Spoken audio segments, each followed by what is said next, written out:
حضرت فاطمہ نے بھی اپنی ایک بیٹی کا نام رقیہ رکھا اپنی بہن کے نام پر. حضرت فاطمہ کی ایک بہن کا نام ام کلثوم ہے. حضور کی ایک بیٹی کا نام ام کلثوم ہے.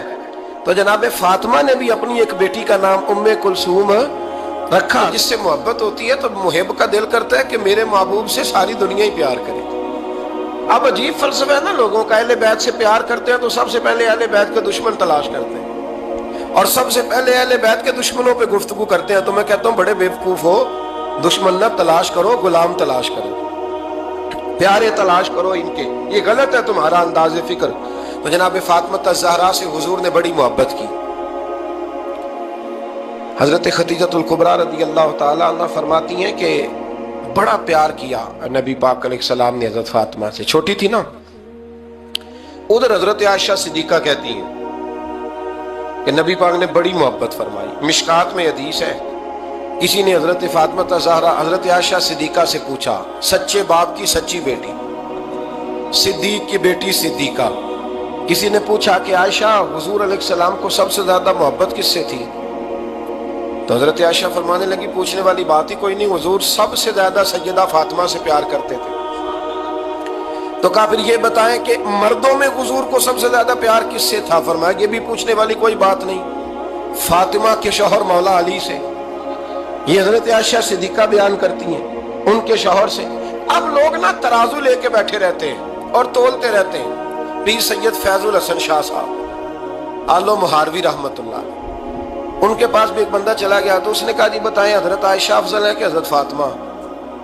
تو آپ فرمانے لگے تجھے یہ سوال ہی نہیں کرنا چاہیے تھا، اس لیے کہ تیرے اور میرے پاس کوئی ترازو موجود ہے. اس نے کہا جی نہیں آپ بتائیں، بتانا پڑے گا. آپ فرمانے لگے نہیں بتاتا. کہنے لگا نہیں بتائیں. فرمانے لگے چل میں ایک بات بتا دیتا ہوں، فیصلہ گھر جا کے کر لینا. اس نے کہا بتائیں. آپ فرمانے لگے کہ عائشہ بیٹی ہے ابو بکر صدیق کی اور فاطمہ بیٹی ہے نبی پاک کی. تو فرمانے لگے کہ ابو بکر کی جو بیٹی ہے نا وہ نبی پاک کی بیٹی سے افضل نہیں ہو سکتی. اور پھر فرمانے لگے کہ فاطمہ زوجہ ہے مولا علی کی اور عائشہ زوجہ ہے مصطفیٰ کریم کی. تو فرمانے لگے جو علی کی بیوی ہے وہ نبی کی بیوی سے افضل نہیں ہو سکتی. تو وہ کہنے لگا جی نتیجہ کیا ہے؟ فرمایا گھر جا کے نکال لینا. نتیجہ تو گھر جا کے نکال، یہاں ترازو پکڑ کے نہ بیٹھ. ہاں جو حضرت عائشہ نے کہا اس پر غور کر. حضرت عائشہ خود گواہی دیتی سب سے زیادہ حضور حضرت فاطمہ سے پیار کرتے. چھوٹی عمر تھی تو جناب خدیجہ ذرا انداز دیکھیے گا بیٹی کی محبت کا. حضرت خدیجہ فرماتی ہیں حضور جب گھر آتے نا تو دروازے پہ کھڑے ہو کے اونچی آواز میں فرماتے السلام علیکم. کہتے ہیں حضور نہ سلام لیتے، میں جواب دیتی. اپنے گھر حضور آئے ہیں پر نبی پاک دروازے پہ کھڑے. فرماتی ہیں کھڑے رہتے حضور، میں پھر تھوڑا ہنستی اور پھر میں کہتی فاطمہ سنتی ہو؟ اماں جی سنتی ہوں. فرمایا تمہارے ابا آ گئے ہیں دروازے پہ. تو فرماتی ہیں جناب فاطمہ وہاں سے دوڑ کے آتی اور رسول کریم کا دروازہ کھولتی، پھر نبی پاک کو انگلی سے پکڑ کے اندر لاتی. فرماتی جب تک وہ جاتی نہیں اللہ کے رسول دروازے پہ کھڑے رہتے. انگلی پکڑ کے لاتی، پھر رسول کریم انہیں گود میں بٹھا لیتے. فرماتے وہ چھوٹی چھوٹی باتیں پوچھتی اور حضور ان کے بڑے بڑے جواب دیتے. وہ چھوٹی چھوٹی باتیں. بچپن کی ایک بات لکھی ہے ہمارے محدثین نے. ایک دن چھوٹی عمر میں، بالکل چھوٹی عمر میں حضرت فاطمہ نے پوچھا یا رسول اللہ میں اپنے رب کو کب دیکھوں گی؟ اللہ اکبر. عمر چھوٹی اور بات بڑی کر دی. میں کب دیکھوں گی؟ تو حضور نے فرمایا فاطمہ بڑی جلدی.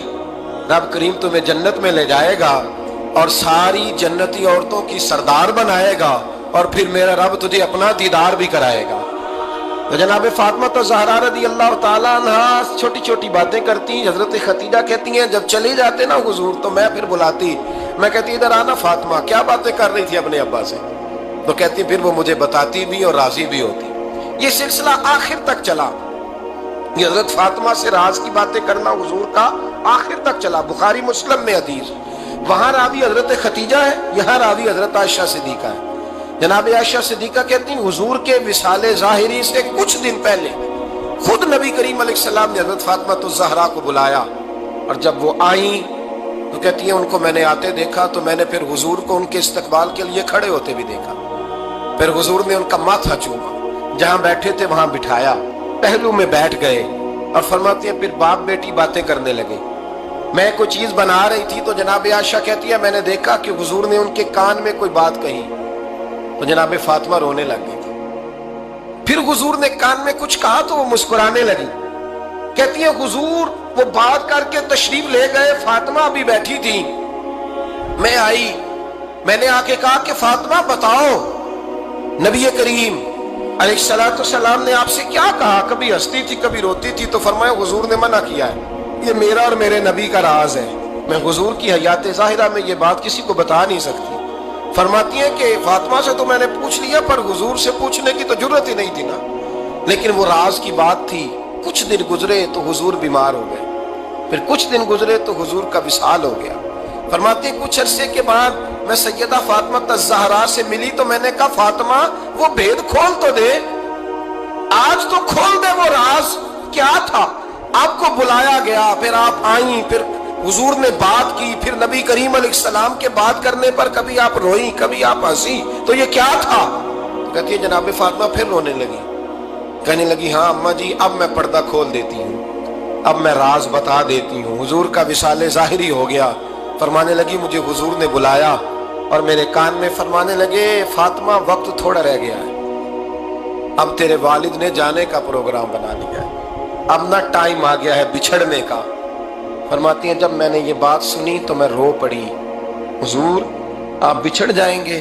کہتی ہے میں روئی۔ ذرا حدیث کے جملوں پہ غور کرنا، ماتی تھوڑی دیر گزری تو حضور نے میرے کان میں کہا فاطمہ پتر رو نا، بیٹے رو نا، میرے جانے کے بعد جو سب سے پہلے میرے پیچھے آ کے مجھے ملے گی نا بیٹی وہ تو ہی ہوگی۔ اللہ کرے میں سمجھا سکوں آپ کو بات، جب کہا نا کہ میں وصال کروں گا تو رو پڑی، اور جو کہا نا میرے بعد تیرا بھی جلدی وصال ہو جائے گا تو حضرت فاطمہ نے ہنسنا شروع کر دیا۔ کیا پیار ہے میرے محبوب علیہ الصلوۃ والسلام کے ساتھ جناب فاطمہ کا۔ ان کے وصال کی خبر سنی تو رو پڑی اور اپنے کی سنی تو ہنس پڑی۔ اور پھر حضور نے کہا فاطمہ تجھے یہ بھی پتا ہے نا کہ اللہ تجھے جنتی عورتوں کا سردار بنائے گا، یہ بھی تجھے پتا ہے۔ تو جناب فاطمہ الزہرا کے ساتھ شروع سے لے کر آخر تک میرے رسول کریم علیہ السلام کی محبت رہی، پیار رہا۔ اور جناب فاطمہ کا جو حضور سے پیار تھا، ایک ہے باپ کا شفقت کرنا اور ایک ہے بیٹی کا پھر اپنے باپ سے، بولیے یہ بیٹیاں جو ہوتی ہیں نا ان کا بھی رویہ کو انوکھا ہوتا ہے ساری دنیا سے، انوکھا۔ میں کبھی کبھی کچھ ایسی باتیں کرنے کو دل کر جاتا ہے کہ جو کر گزرتے ہیں۔ ایک صاحب مجھ سے ایک دن کہنے لگا حضرت صاحب بڑی مشکل میں اور اتنا کٹھن وقت آ گیا کہ کوئی حال ہی نہیں۔ میں نے ان سے کہا کہ اپنی اماں سے دعا کراؤ، مسئلہ ٹھیک ہو جائے گا۔ میں نے لگا اماں تو انتقال کر گئی، تو میں نے کہا بہن سے دعا کراؤ۔ کہنے لگا بہن دور رہتی ہے، تو میں نے کہا پھر بیٹی سے کرا لو۔ آپ یقین کریں اللہ کے گھر میں بیٹھا ہوں، رمضان کا مہینہ مجھے تیسرے دن ملا، کہنے لگا حضرت صاحب الحمدللہ اللہ نے میری مشکل آسان کر دی۔ کہنے لگا یہ نسخہ آپ نے بڑا عجیب بتایا ہے، پیر تو اس قسم کی باتیں نہیں نہ بتاتے، پیروں نے تو آپ کو پتا ہے دعائیں قید کر کے رکھی، صرف ہماری قبول ہونی ہے۔ کہنے لگے آپ میرے ان کا میرے ساتھ ارادت کا رشتہ ہے۔ کہنے لگے آپ کس طرح کے پیر ہیں کہ آپ نے مجھے پلٹ کے کہہ دیا کہ اماں سے، بہن سے، بیٹی سے۔ تو میں نے کہا اصل بات یہ ہے کہ میں کبھی تھکا بھی ہوتا ہوں، کبھی کسی رنگ میں بھی ہوتا ہوں، اور کئی دفعہ اب تو یہ حال ہو گیا ہے کہ رونا آئے بھی تو روتے نہیں کہ لوگ تماشا نہ سمجھے، کئی دفعہ آنسو چھپانے بھی پڑتے ہیں کہ لوگ اس کو اداکاری اور فنکاری ہی نہ سمجھنے لگ جائے۔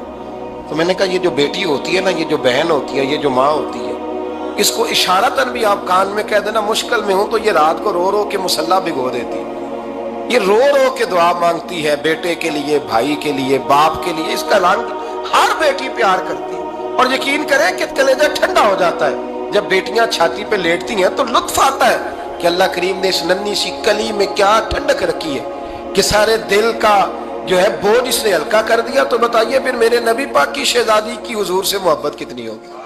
چھوٹی سی عمر تھی حضرت فاطمہ کی جب حضرت خدیجہ وصال کر گئی، تو کسی نے کہا فاطمہ سب سے پہلے گھر سے کب نکلنا ہوا؟ تو بخاری مسلم میں حدیث ہے اللہ کے نبی نا